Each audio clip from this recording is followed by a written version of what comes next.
So a little while back, it was being rumored that Sony was considering upping the price of their PlayStation 5 consoles, and well, as of this morning, it looks like that has actually come to fruition, unfortunately. So we have a press release directly from Jim Ryan, who is the president and CEO of Sony Interactive Entertainment, pretty much going over the price increase globally, except for the United States. So they go on to say that the global economic environment is a challenge that many of you around the world are no doubt experiencing. We're seeing high global inflation rates as well as adverse currency trends impacting consumers and creating pressure on many industries.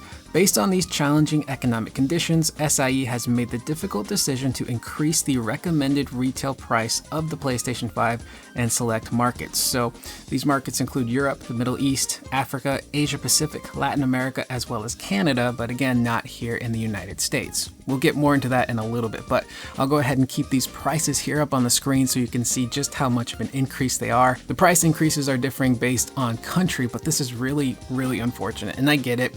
Everything has gone up, inflation has gone up, there's a chip shortage, but this is just horrible optics for your company. Your console is already incredibly difficult to find as is, and it's already expensive to begin with. So now that we're 2 years into this console cycle and you're deciding to raise the price on people, it's just really messed up and anti-consumer, and in the long run is probably just going to push people towards Nintendo or PC or Microsoft, or just stick with their PlayStation 4. Now, why is there no price increase here in America? Look, I'm not complaining. I'm very lucky to have a PS5. I got one at launch, and the fact that they aren't raising prices here in America is great for Americans, even though the console itself is still difficult to find.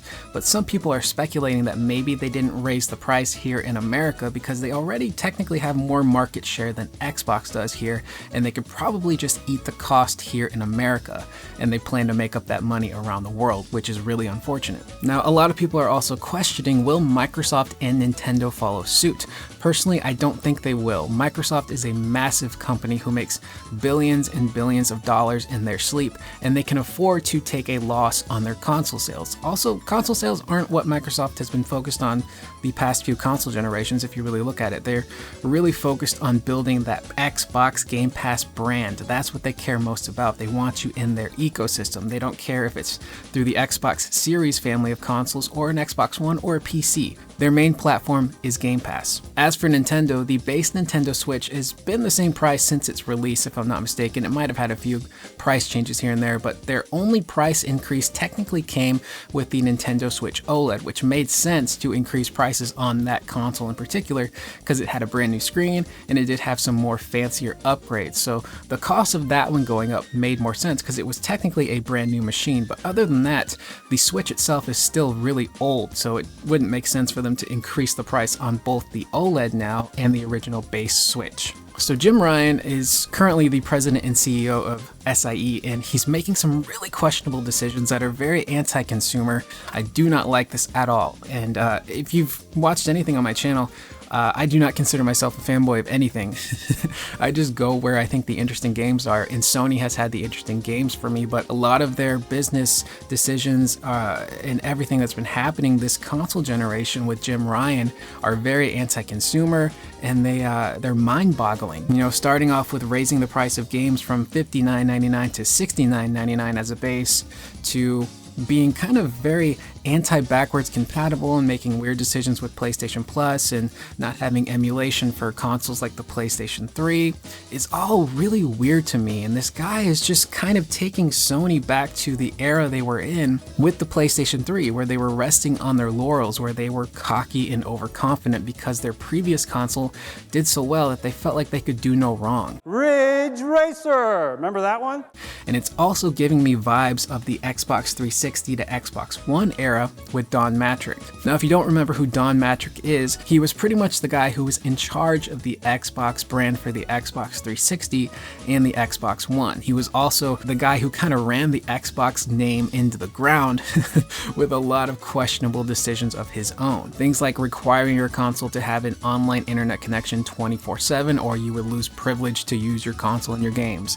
Not being able to use pre-owned games or borrow games from friends.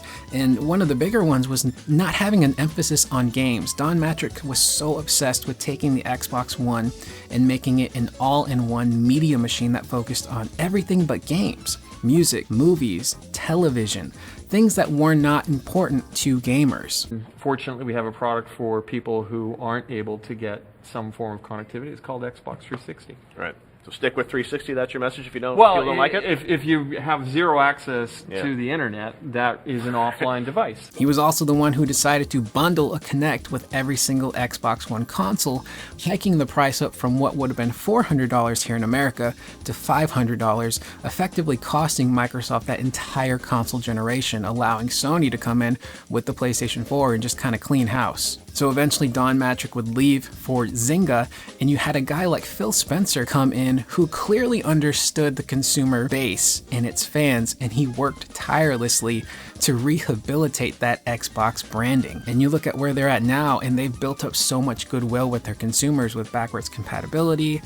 Even though their consoles are still, hard to find, there's things like Game Pass, which are tiding people over, which you can use on any Xbox console and on PC, even, on your phone and tablet. So Phil Spencer was really that guy who came in and rehabilitated that image for Xbox. And right now, Sony is very much in need of that. Jim Ryan is really running things into the ground. And I get it, like I said, inflation and whatnot, but these are horrible optics that really just cannot be defended. It's so anti-consumer, it hurts. So that's pretty much the video. Please leave your guys' thoughts and comments down below. I will see you guys in the next video. Please remember to always be excellent to one another. A lot of people ask why.